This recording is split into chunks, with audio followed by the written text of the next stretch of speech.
Good morning my dear students. ఈరోజు మనం second బీఏకి సంబంధించి థర్డ్ సెమ్లో పేపర్ 3లో ఉన్నటువంటి భారత రాజ్యాంగం అనే అంశం గురించి చర్చించుకోవడం జరుగుతుంది. అందులో ఆల్రెడీ కొన్ని పాఠాలు మనం చెప్పేసుకోవడం కూడా జరిగింది. అదేంటి, భారత జాతీయ ఉద్యమానికి గల కారణాలు ఏంటి, అవి ఎన్ని దశలుగా నడిచాయి అనే అంశాన్ని మనం హిందీ క్లాస్లో డిస్కషన్ చేసుకోవడం జరిగింది. అందులో రెండు అంశాల గురించి మనం ఈరోజు చర్చించుకుని భారత రాజ్యాంగ పునాదులు దాని గురించి ఇంట్రడక్షన్ తెలుసుకోవాలి. ఓకేనా? రెండు అంశాలు భారత జాతీయ ఉద్యమంలో జరిగినటువంటి సంఘటనలు ఈరోజు మనం డిస్కస్ చేసుకోవాలి. అందులో మొదటిది ఏంటంటే ద్వంద్వ ప్రభుత్వం, రెండోది ఇండియన్ నేషనల్ ఆర్మీ అనే ఆర్గనైజేషన్. ద్వంద్వ ప్రభుత్వం అంటే ఏంటి, దాని యొక్క ఈ విషయాన్ని ఎవరు ప్రస్తావించారు అనే అంశాన్ని మనం తెలుసుకోవాలి. ఓకేనా? రైట్. చూడండి, ఈ ద్వంద్వ ప్రభుత్వం అనే దాన్ని బ్రిటిష్ వాళ్ళు 1919 చట్టంలో ఏర్పాటు చేశారు. 3 చట్టాలు జరిగాయని చెప్పాను కదా మీకు. ఏంటవి? ఒకటి 1909 మింటో మార్లే సంస్కరణలు లేదా భారత ప్రభుత్వ చట్టము అని అంటారు. రెండో యాక్ట్ 1919 మాంటేగ్ చెల్స్ఫర్డ్ సంస్కరణలు అని ఈ చట్టాన్ని పిలుస్తారు. మూడోది 1935 భారత ప్రభుత్వ చట్టం. ఓకేనా? అంటే బ్రిటిష్ వారు భారతీయులను ఉద్దేశించి 3 చట్టాలు ముఖ్యమైన చేశారు. అంతకుముందు కూడా చేశారు, కానీ ఇవి ఇంపార్టెంట్ చట్టాలుగా మనం భావించవచ్చు.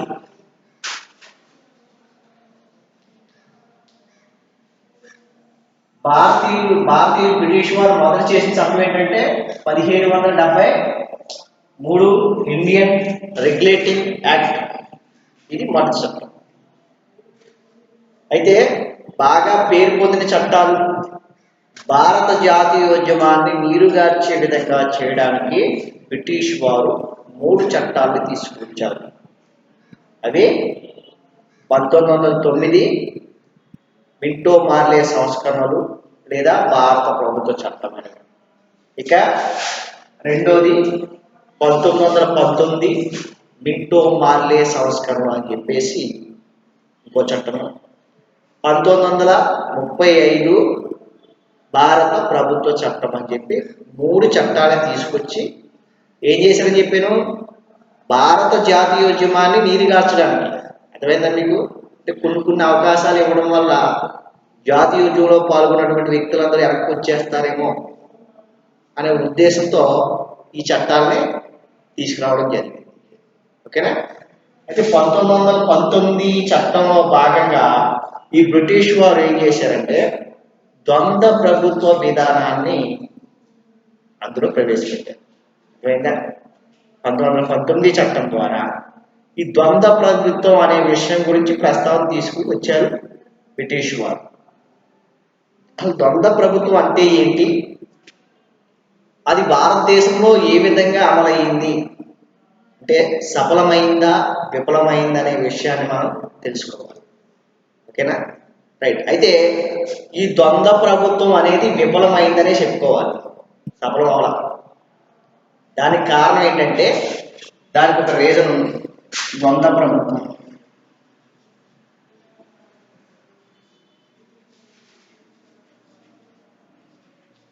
ఈ ద్వంద్వ ప్రభుత్వంలో అంటే భారతదేశంలో ఉన్న రాష్ట్రాల్లో ఏంటప్పుడు మద్రాసు, పాటియాలా, బొంబాయి, అలాగే బెంగాల్, ఈ రాష్ట్రాల్లో ద్వంద్వ ప్రభుత్వ విధానాన్ని తీసుకొచ్చారు. అంటే రాష్ట్రంలో ఉన్న ప్రభుత్వాలు అధికారాలను 2 పార్ట్స్గా డివైడ్ చేశారు బ్రిటిష్ వారు తెలివిగా. అంటే చట్టాలు చేస్తున్నామని చెబుతున్నారు, కానీ భారతీయులకి ఎవరికి కూడా సరైనటువంటి అవకాశాలు కల్పన జరగలేదు ఎక్కడా కూడా. వీళ్ళు చేసినటువంటి చట్టాలు వీళ్ళు ఏం చేశారంటే అప్పుడు 2 విధానాలను అవలంబించారు. ఒకటి రిజర్వ్ అంశాలు,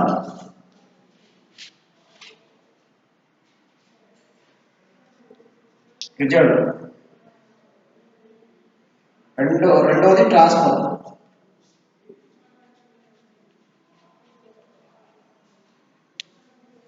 ఇలాగ అధికారాన్ని రెండు అంశాలకే డివైడ్ చేశారు.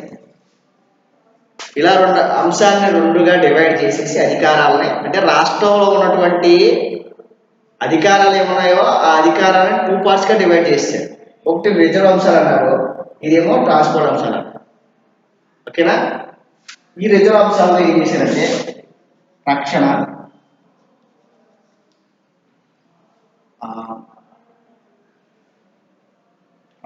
ఒకటి ఆర్థిక మొదలగు ముఖ్యమైనటువంటి శాఖలు ఏవైతే ఉంటాయో అవన్నీ కూడా రిజర్వ్ శాఖలోకి పెట్టారు. ఇందులో ఏం చేశారంటే విద్య, నీటిపారుదల,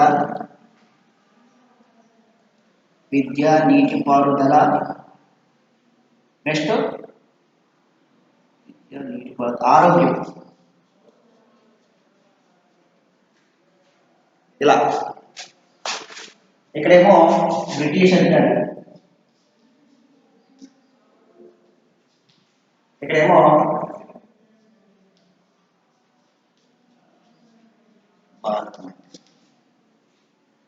చూసారా? ఈ ద్వంద్వ ప్రభుత్వంలో ఏం చేశారంటే బ్రిటిష్ వారికి స్కెచ్ చేశారు. ఇలాగే రాష్ట్రంలో ఉన్నటువంటి అధికారాలను కూడా పూర్తి అధికారాలు ఆ చేతిలో పెట్టేసుకున్నారు.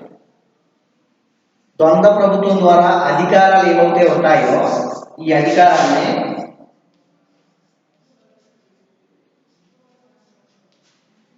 ఈ అధికారాన్ని 2 పార్ట్స్గా డివైడ్ చేశారు. ఇక ఏమన్నా రిజర్వ్ అంశాలు అన్నారు. ఈ రిజర్వ్ అంశాల్లో ఏం పెట్టారంటే రక్షణ, ఆర్థిక వ్యవస్థ, ఆర్థిక ఫైనాన్స్, విదేశీ వ్యవహారాలు, బ్యాంకింగ్, రైల్వేస్, వీటిని మంచి పొజిషన్లో ఉన్నటువంటి శాఖలన్నింటినీ కూడా రిజర్వ్ అంశాలు పెట్టాడు. ఈ రిజర్వ్ అంశాల్లోనంట బ్రిటిష్ కార్యనిర్వహణాధికారి చూసుకుంటాడు. భారతదేశ మంత్రులకి ఏ విధమైనటువంటి సంబంధం లేదు.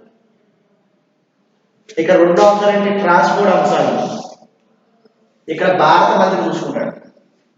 ఇవేంటంటే విద్య, నీటిపారుదల, ఆరోగ్యం. ఇక్కడ మనం గమనించవలసినటువంటి అంశం ఏంటంటే చూడండి, రక్షణ, ఆర్థిక, బ్యాంకింగ్, విదేశాలు ఇవన్నీ కూడా డబ్బు వచ్చాయి. అంటే ఆదాయం వచ్చేటువంటి శాఖలన్నింటినీ కూడా బ్రిటిష్ వారి ఆధీనంలో పెట్టేసుకున్నారు. ఒక రకంగా చెప్పాలంటే ఇక్కడ పని భారం తక్కువ, ఈ శాఖలకి పని భారం తక్కువ, ఆదాయం ఎక్కువ. అర్థమవుతుందా? రైట్. ఈ శాఖలన్నింటినీ కూడా బ్రిటిష్ వారు తీసుకున్నారు. ఇక రెండోది ఏంటంటే ట్రాన్స్పోర్ట్ అంశాలు. పని భారం ఎక్కువ, రాబడి తక్కువ ఉన్నటువంటి శాఖల్ని, అధికారాలు తక్కువగా ఉన్నటువంటి శాఖల్ని ఇక్కడ భారత మంత్రులు ఇవ్వడం జరిగింది. అంతేకాదు మళ్ళా భారత మంత్రులు దీని మీద ఏం చేయాలి తెలుసా? ఒకటి, ఆ రాష్ట్ర శాసనసభకి బాధ్యత వహించాలి, సమాధానం చెప్పాలి. రెండోది, ఆ రాష్ట్ర గవర్నర్ కూడా సమాధానం చెప్పాలి. అర్థమవుతుంది మీకమ్మా? ఇక్కడ ఏదైనా తప్పిదం జరిగినా ఈ శాఖకి సంబంధించిన మినిస్టర్లో ఆ రాష్ట్ర శాసనసభకు బాధ్యత వహించి సమాధానం చెప్పాలి. దాంతోపాటు ఆ బ్రిటిష్ గవర్నర్ ఎవరైతే ఉన్నారో ఆ గవర్నర్ కూడా సమాధానం చెప్పుకోవాలి. ఇక్కడ అలా లేదు.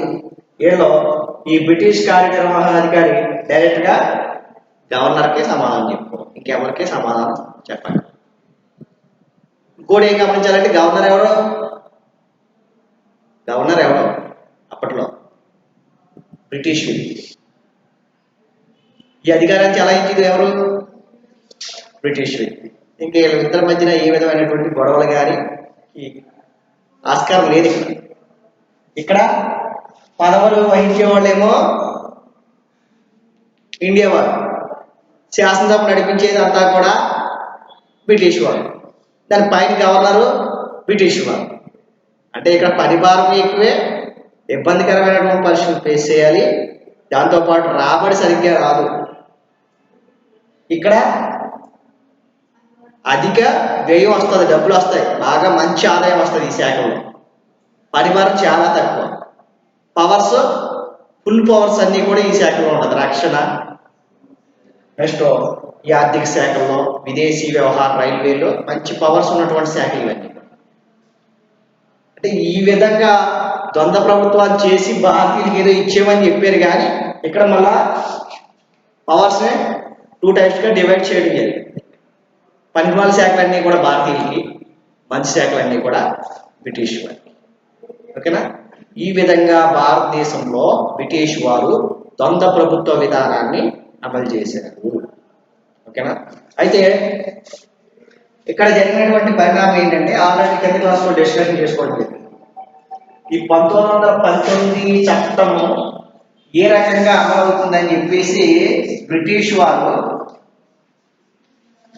ఏం చేశారంటే 1927వ సంవత్సరంలో Simon commission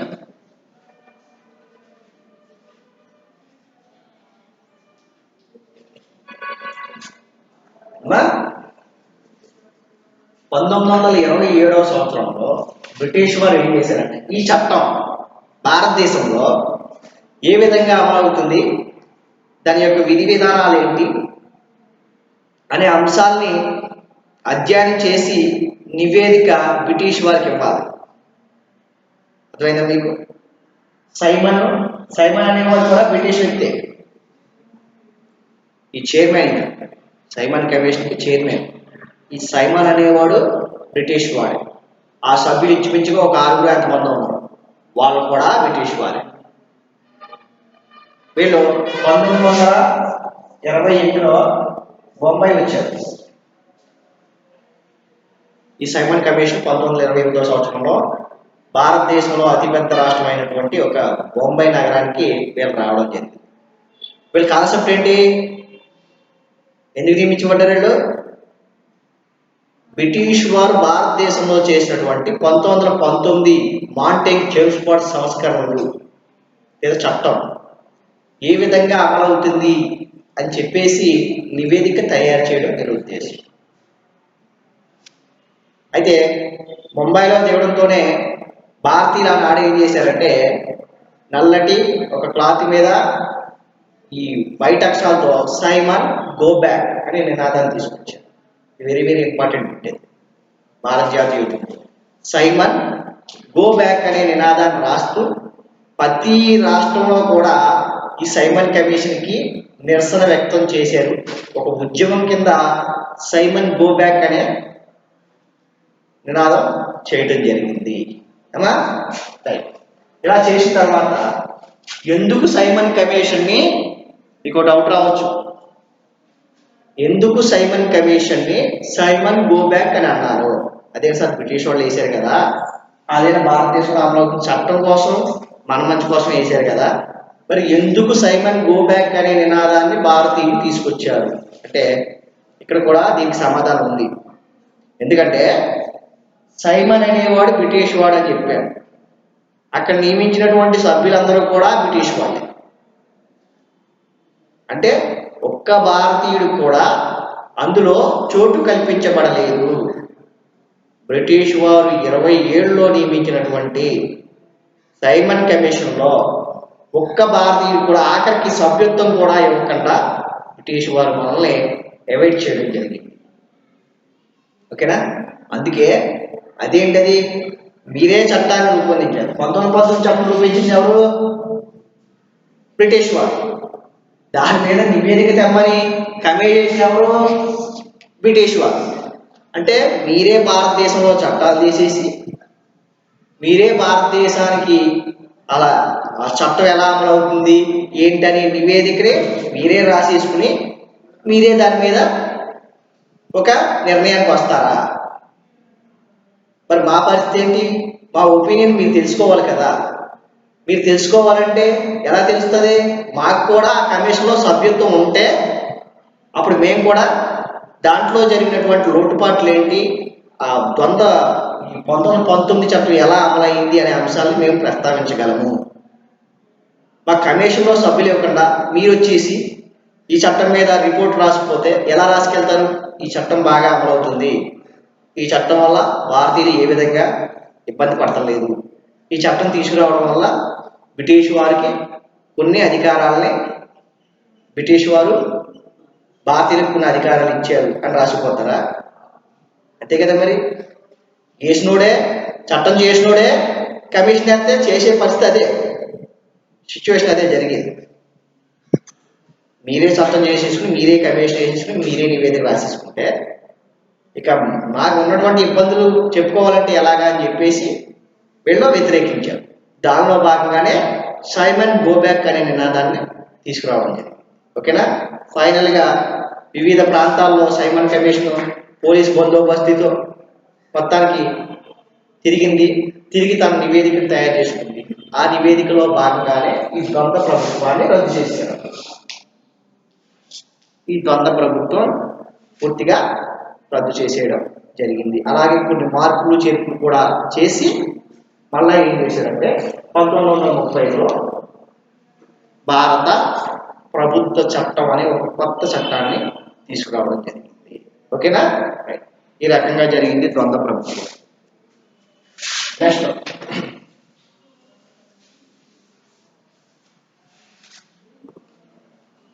what is the Indian national army? Indian national army అంటే ఏంటి, దానికి స్థాపించడానికి గల కారణాలు ఏంటి, దీని యొక్క లక్ష్యాలు ఏంటి అనేది మనం తెలుసుకోవాలి. అర్థమైందమ్మా? ఓకేనా. రైట్. ఇండియన్ నేషనల్ ఆర్మీ అనే దాన్ని 1942 సంవత్సరంలో సుభాష్ చంద్రబోస్ అనే ఒక భారత జాతీయ ఉద్యమ నాయకుడు స్థాపించారు. మీకు తెలిసి ఉండదు కదా ఈయన అమ్మా, సుభాష్ చంద్రబోస్ గారు. 1942లో గాంధీ గారితో విభేదించి, అంటే గాంధీ గారి నుంచి విడిపోయి బయటకు వచ్చేసి 1942లో ఈ ఇండియన్ నేషనల్ ఆర్మీ అనే దాన్ని స్థాపించడం జరిగింది. ఒకనొక టైంలో ఈయన బ్రిటిష్ వారు నిర్బంధించేశారు, జైల్లో పెట్టేశారు. జైల్లో పెట్టేస్తే చాకచక్యంగా తప్పించుకున్నాడు. తప్పించుకుని ఎక్కడికి వెళ్ళిపోయాడు? జర్మనీ వెళ్ళిపోయాడు. అదే సమయం అది 1942 అంటే రెండవ ప్రపంచ యుద్ధ సమయం అది. అంతేనా? 1942 రెండవ ప్రపంచ యుద్ధ సమయం అది. ఓకే. ఈ సుభాష్ చంద్రబోస్ గారు పారిపోయి ఎక్కడికి వెళ్ళిపోయారంటే జర్మనీ వెళ్ళారు. ఎందుకని? ఈ కాన్సెప్ట్ ఏంటో తెలుసుకోవాలి ముందర మనం. గాంధీ గారితో ఎందుకు అవాయిడ్ చేశారు? గాంధీ గారి సిద్ధాంతం ఏంటి, ఈయన సిద్ధాంతం ఏంటి? అప్పటి వరకు కాంగ్రెస్ కూడా ఈయన జాతీయ నాయకుడిగా చేశాడు. ఈయన ఇండియన్ నేషనల్ కాంగ్రెస్ జాతీయ నాయకుడిగా చేశాడు. కానీ గాంధీ గారితో కొన్ని విభేదాలు వచ్చినాయి. ఆయన చేసేటువంటి సిద్ధాంతాలు ఇంకా స్వతంత్రం వచ్చేటట్టు లేదు, మీరు చేసే పనులకి శాంతి అని కూర్చుంటున్నారు మీరు, అది కరెక్ట్ కాదు, ఎక్కడి వరకు కరెక్ట్ అని చెప్పేసి ఏం చేయాలంటే తీసుకొచ్చింది. గాంధీ గారితో బయటకు వచ్చేగానే కొన్ని ఇష్యూస్ జరగడం వల్ల ఆయన లోనాడేశారు, బంధించేస్తే చాకచక్యంగా తప్పించుకున్నాడు. తప్పించేసుకుని బయటకు వెళ్ళిపోయాడు, జర్మనీ వెళ్ళిపోయాడు. అప్పుడు జర్మనీలో పరిపాలిస్తుంది ఎవరంటే హిట్లర్. నాజీ నియంత అయినటువంటి హిట్లర్ ఏం చేస్తున్నాడంటే జర్మనీని పరిపాలిస్తున్నాడు. అప్పుడు హిట్లర్తో సమావేశమై ఏం చేశాడంటే, మీరు పట్టుకున్నటువంటి భారత సైనికులు ఎవరైతే ఉన్నారో వాళ్ళందరినీ కూడా నాకు అప్పచెప్పేమన్నాడు. అంటే మన వాళ్ళు ఎవరికి సహాయ సహకారాలు అందిస్తున్నారు? బ్రిటిష్ వారికి సహాయ సహకారాలు అందిస్తున్నారు. అప్పటి ఇండియన్స్ సోల్జర్స్. కంచె సినిమా చూసుకుంటారు మీరు, చూసారా? ఆ కంచె సినిమాలో క్లారిటీగా వివరిస్తారు. ఆ యుద్ధ సమయంలో బ్రిటిష్ వారికి ఇండియన్స్ సహాయ సహకారాలు అందిస్తున్నారు. ఇక్కడ జరిగినటువంటి విషయం ఏంటంటే, ఈ పారిపోయి ఆజాద్ హింద్ ఫౌజ్, ఇండియన్ నేషనల్, దీన్నే ఆజాద్ హింద్ ఫౌజ్ అని అంటారు. ఇది ఒక పార్టీ టైప్ మాట, ఒక ఆర్గనైజేషన్. అక్కడికి వెళ్ళినటువంటి సుభాష్ చంద్రబోస్ గారు హిట్లర్తో సమావేశమై, మీకు పట్టుబడినటువంటి భారత యుద్ధ ఖైదీలు ఎవరైతే ఉన్నారో వాళ్ళందరినీ కూడా నాకు ఇచ్చేయమని చెప్పేసి నేను తీసుకుపోయి ఏం చేశాడంటే ట్రైనింగ్ ఇచ్చాడు. భారత జాతికి సంబంధించినటువంటి ఒక మోటివేషన్ చేసి హిందుత్వానికి సంబంధించి వాళ్ళందరినీ కూడా యాక్టెడ్ మీద తీసుకొచ్చి ఆజాద్ హిందూ ఫౌజ్ అనే ఒక ఆర్మీని ఏర్పాటు చేశాడు. దాన్ని ఇండియన్ నేషనల్ ఆర్మీ అని పిలవడం జరుగుతుంది. ఇలా చేసిన తర్వాత అక్కడి నుంచి సింగపూర్ వెళ్ళి సింగపూర్లో ఉన్నటువంటి ప్రముఖ భారతీయులు కలిసి అక్కడ కూడా ఒక సైన్యాన్ని టైప్లో ఏర్పాటు చేసి ఏం చేశాడంటే అక్కడి నుంచి ఈ చైనా బార్డర్ దగ్గర నుంచి ఈ హిమాలయ పర్వతాలైనటువంటి మేఘాలయ, సిక్కిం ఆ యొక్క ప్రాంతాల దగ్గరికి వచ్చి కొన్ని ప్రాంతాలని ఆక్యుపై చేసి ఓకేనా ఏం చేశాడంటే భారతదేశం యొక్క జెండాని పాతి మేము దీన్ని స్వతంత్రంగా ప్రకటించుకుంటామని చెప్పాడు. ఆ తర్వాత బ్రిటిష్ వారు దాడి చేయడం ఈ రకంగా అది నీరుగారిపోవడం కూడా ఆ తర్వాత జరిగింది. ఆ తర్వాత జరిగిన పరిణామం అంటే జపాన్ వెళ్ళడం, విమాన ప్రమాదంలో ఏమైంది అనేది కూడా అది ఇప్పటికీ కూడా మనకి తెలియలేదు, ఒక క్లారిటీ అనేది రాలేదు. విమానం మీద వెళ్ళాడు, చనిపోయాడా బతుకున్నాడా అనేది ఇప్పటికీ కూడా తెలియదు. అది ప్రమాదం జరిగింది అని చాలా మంది యొక్క అభిప్రాయం. ఓకేనా? ఈ రకంగా సుభాష్ చంద్రబోస్ గారు Indian national army Azad Hindu Fauj అనే ఒక పార్టీని స్థాపించడం జరిగింది. ఇది కూడా భారత స్వతంత్రోద్యమంలో ఒక భాగం. రైట్. నెక్స్ట్ ఇంకా మనం ఏం చెప్పుకోవాలంటే భారత రాజ్యాంగము పునాదులు ఇంట్రడక్షన్ చెప్పుకుందాం. What is the constitution? రాజ్యాంగం అంటే ఏంటి, రాజ్యాంగం ఉండాలా అనేది ముందర మనం ప్రస్తావన చేసుకోవాలి. ఓకేనా? ప్రతి రాజ్యానికి ఏముంటాడు? ఒక సార్వభౌమాధికారి ఉంటాడు. అవునా? ఒక సార్వభౌమాధికారి అంటాడు. అతనే రాజు అవ్వచ్చు, ప్రధానమంత్రి అని కొన్ని దేశాల్లో అంటారు, కొన్ని దేశాల్లో ప్రెసిడెంట్ అని అంటారు. ఇలా రకరకాల పేర్లతో పిలుపుతారు ఆ సార్వభౌమాధికారి. ఇక్కడ ఆ రాజ్యము ఈ సార్వభౌమాధికారి ప్రభుత్వంతో పాటు మనకు కావలసినటువంటి ఇంకొక అంశం ఏంటంటే రాజ్యాంగము అనేది తప్పనిసరిగా ఉండాలి. ఈ రాజ్యాంగం అనేది లేకపోతే పరిపాలన అనేది సక్రమంగా జరగదు. ఓకేనా? అందుకనే నేటి ఆధునిక ప్రపంచ దేశాలన్నీ కూడా తమ దేశంలో రాజ్యాంగం అనే ఒక వ్యవస్థని వాళ్ళు ఏర్పాటు చేసుకోవడం జరుగుతుంది. ఆ రాజ్యాంగం అనేది ఉన్నప్పుడే వ్యక్తుల యొక్క అభివృద్ధి అనేది జరుగుతుంది. అలాగే మన భారతదేశానికి కూడా ఒక రాజ్యాంగం అనే దాన్ని మనం ఏర్పాటు చేసుకున్నాం. అంత విషయంలో చెప్పుకున్నాం. మన భారతదేశానికి కూడా ఒక రాజ్యాంగం అనేది ఉంది. రాజ్యాంగ పరిషత్ అనేది ఒక సభ ఉంది. చెప్పుకున్నాం కదా, రాజ్యాంగ పరిషత్ సమావేశాలు జరిగినాయమ్మా 1942లో స్టార్ట్ అయినాయి. డిసెంబర్ నుంచి 1942 డిసెంబర్ 11 ఒకసారి చెప్పింది 1942 డిసెంబర్ 9న మొదటి రాజ్యాంగ పరిషత్ సమావేశం జరిగిందని చెప్పుకున్నాం. ఇలాగా 4-5 సమావేశాలు జరిగాయి రాజ్యాంగానికి సంబంధించి. ఇవన్నీ ఎందుకు జరిగాయి అంటే అప్పటి వరకు మనం బ్రిటిష్ వారి పాలనలో నడుపుతున్నాం. నిరంకుశంగా నీచంగా బ్రిటిష్ వాళ్ళ యొక్క పరిపాలనలో మనం ఎదురుకు వెళ్తున్నాం.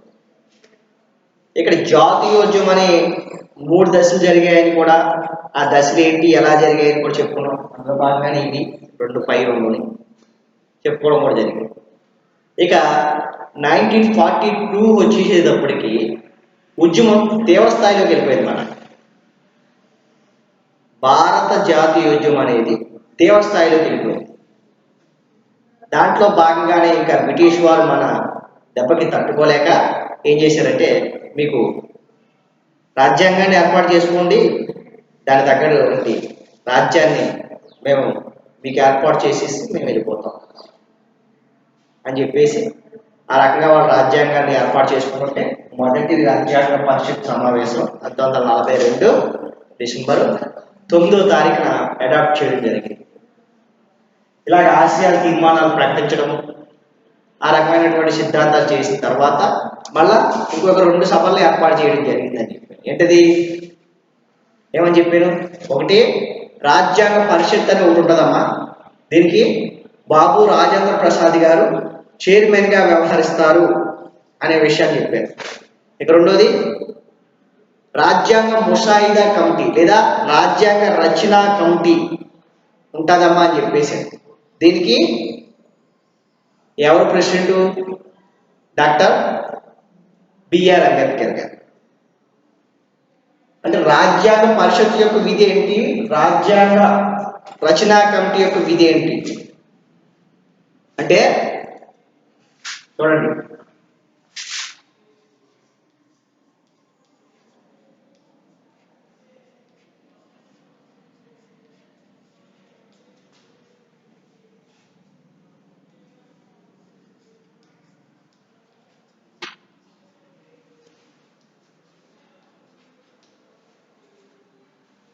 ఈ రాజ్యాంగ పరిషత్ అనేది ఈ రాజ్యాంగ రచనా కమిటీని ఏర్పాటు చేస్తుంది. అమ్మా అర్థమవుతుందా మీకు? ఈ రాజ్యాంగ పరిషత్ అనేది ఎందుకు ఏర్పడింది అనేది మీరు ముందు తెలుసుకోవాలి. అంటే భారతదేశానికి బ్రిటిష్ వారు స్వతంత్రాన్ని ఇవ్వబోతున్నారు, భారతీయులకి ఏ విధమైనటువంటి రాజ్యాంగాన్ని రచించాలి అనేది మీరు డిస్కషన్ చేసుకోవాలి. ఈ సమావేశాలు జరిగాయని చెప్పాను కదా, ఈ సమావేశంలో అయ్యే డిస్కషన్ చేసుకున్నాం. 1, 2, 3, 4, 5 సమావేశాల్లో చివరి సమావేశం కూడా ఈ డిస్కషన్ చేసుకున్నారు. ఏమని? భారతదేశంలో వివిధ ఆచారాలు, సాంప్రదాయాలు, సంస్కృతులు, మతాలు కలిగినటువంటి దేశం. అలాగే భిన్నత్వంలో పూర్తిగా చెప్పుకోవాలంటే భిన్నత్వంలో ఏకత్వం కలిగినటువంటి దేశం భారతదేశం. మరి ఈ దేశానికి ఏ విధమైనటువంటి రాజ్యాంగాన్ని మనం కల్పించి పెట్టాలి, మన లక్ష్యాలు ఏంటి, ఆశయాలు ఏంటి, మన తీర్మానాలు ఏంటి అనే విషయాలన్నీ కూడా రాజ్యాంగ పరిషత్ డిస్కషన్ చేసుకునేది. ఈ సమావేశాల్లో డిస్కషన్ చేసుకున్న తర్వాత ఇంకేం చేయాలంటే మనం ఏం చేయాలంటే రాజ్యాంగ రచనా కమిటీ అనే ఒక దాన్ని ఏర్పాటు చేయాలి. మరి మనం తీర్మానాలు చేసేసుకుని మనం ఆశయాలు పెట్టేసుకుంటే అది అమలైపోదు, ఇంప్లిమెంట్ అయిపోదు, అది రాజ్యాంగం కాదు.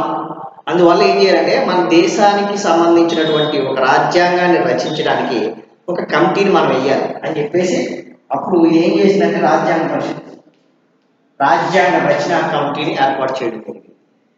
అందులో డాక్టర్ బిఆర్ అంబేద్కర్ గారు చైర్మన్, ఇతరులు ఒక 6 సభ్యులు. అమ్మా ఈ సభ్యులు ఏం చేయాలంటే రాజ్యాంగాన్ని రచించి వీళ్ళ దగ్గరికి పంపాలండి.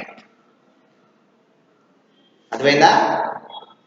రాజ్యాంగాన్ని రచించి ఈ రాజ్యాంగ రచనా కమిటీ చైర్మన్ సభ్యులు కలిపి రాజ్యాంగ పరిషత్కి వాళ్ళు రచించినటువంటి రచన ఇవ్వాలి. రైట్. ఇప్పుడు వీళ్ళు ఏం చేస్తారు, వీళ్ళు పంపిన దాన్ని ఏం చేశారంటే సమావేశాలు ఏర్పాటు చేసుకుంటారు. ఏంటది? అంబేద్కర్ గారు నెక్స్ట్ 6 సభ్యులు పంపినటువంటి ఈ ప్రతులు ఏవైతే ఉన్నాయో పేపర్లు అందులో రాసి పంపించారు కదా, ఆ ప్రతులు ఏవైతే ఉన్నాయో వాటన్నిటిని కూడా క్షుణ్ణంగా అధ్యయనం చేస్తారు. క్షుణ్ణంగా అధ్యయనం చేశారు. ఇన్ని మతాలు ఉన్నాయి, ఇన్ని కులాలు ఉన్నాయి, ఇన్ని జాతులు ఉన్నాయి, ఇంత వర్గాలైనటువంటి ప్రజలు ఉన్నారు భారతదేశంలో, ఆచారాలు ఉన్నాయి, సాంప్రదాయాలు ఉన్నాయి, వాళ్ళకి ఏ విధమైనటువంటి అంశాలు భారత రాజ్యాంగం ద్వారా పొందుపరచాలి అనే అంశాలను క్షుణ్ణంగా అధ్యయనం చేశారు. అధ్యయనం చేసి తీసేయవలసినవి తీసి కావాల్సినవి అందులో పొందుపరిచి ఏం చేశారు, ఫైనల్గా ఒక బుక్ తయారు చేశారు. ఓకే, దీన్ని ఆమోదిస్తున్నాం.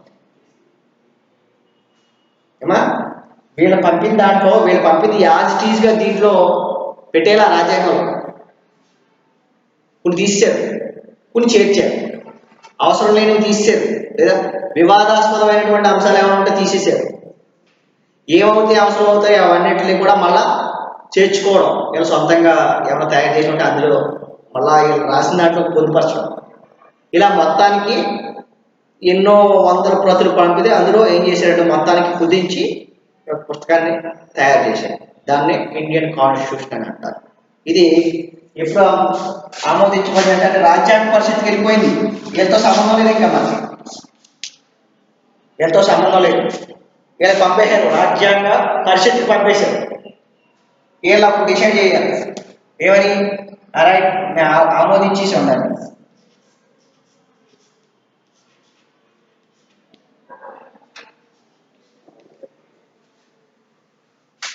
చివరిగా వీళ్ళు పంపింది, వీళ్ళు డిస్కషన్ చేసి మొత్తం అంశాన్ని ఒక బుక్గా తయారు చేసి 1949 నవంబర్ 26వ తారీఖున దీన్ని ముద్రేశారు, రాజముద్ర. రైట్, ఓకే, దీన్ని ఒప్పుకున్నాం, రాజ్యాంగం వచ్చేసి దొరికేసింది మనకు అని చెప్పేసి 1940 నవంబర్ 26వ తారీఖున ఆమోదించింది. దాన్నే మనం ప్రతి సంవత్సరం రాజ్యాంగ దినోత్సవంగా జరుపుకోవడం. అర్థమవుతుందమ్మా మీకు? భారతదేశం ప్రతి సంవత్సరం నవంబర్ 26వ తారీఖున రాజ్యాంగ దినోత్సవంగా మనం జరుపుకోవడం జరుగుతుంది. రైట్, ఇది ఇక్కడ మరి ఆమోదించేశారంటే మరి అమలు ఎలా అయిందంటే, అమలు ఎప్పుడైంది? 1950 జనవరి 26.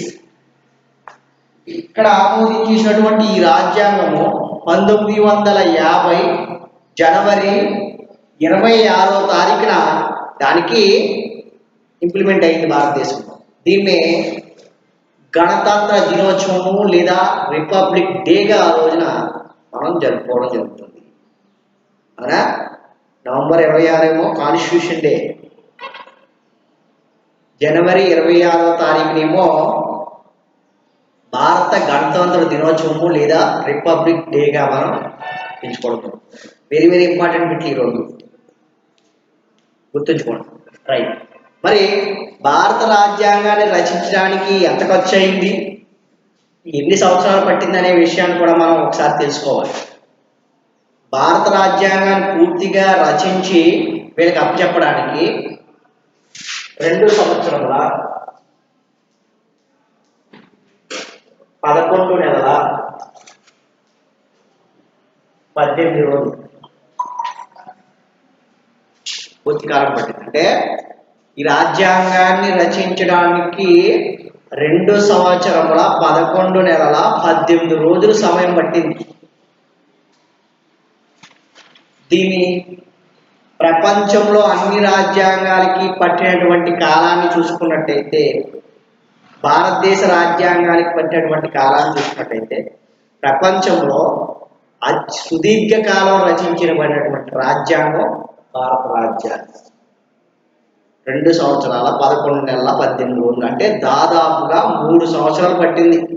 అంతే కదా, ఇంచుమించుగా 3 సంవత్సరాలు సుదీర్ఘంగా రాసి భారత రాజ్యాంగాన్ని ఇవ్వటం జరిగింది. ప్రపంచంలో ఏ దేశానికి కూడా ఇంత సమయం తీసుకోవాలి. అలాగే అమెరికా రాజ్యాంగం కూడా 9 సంవత్సరంలోనే కంప్లీట్ చేసేది. సుదీర్ఘ రాజ్యాంగంగా మనం అభివర్ణించవచ్చు. ఓకేనమ్మా? రైట్, ఈరోజు ఇక్కడితో ఈరోజు చెప్పుకున్నటువంటి అంశాలు. ద్వంద్వ ప్రభుత్వం ఎప్పుడు చేశారు బ్రిటిష్ వారు? 1919. ద్వంద్వ ప్రభుత్వం ఇండియాలో అమలైందా? విఫలమైందా? సఫలమైందా? విఫలమైంది. ఎందుకని? అధికారాన్ని డివైడ్ చేయడం వల్ల. ట్రాన్స్పోర్ట్ అంశాలు, రిజర్వ్డ్ అంశాలు. ఓకేనా? నెక్స్ట్ ఇంకోటి ఏంటి? Indian national army. దీన్ని 1942లో సుభాష్ చంద్రబోస్ గారు ఎస్టాబ్లిష్ చేయడం. దీన్నే ఆజాద్ హింద్ ఫౌజ్ అంటారు. సొంతంగా ఒక ఆర్మీ ఏర్పాటు చేశాడు ఆయన. ఆర్మీ ద్వారా భారత స్వతంత్ర ఉద్యమంలోకి ముందుకెళ్ళాడని చెప్పేసి అనే అంశం గురించి చర్చించుకోవడం జరిగింది. నెక్స్ట్ ఇంకేం చెప్పాడు?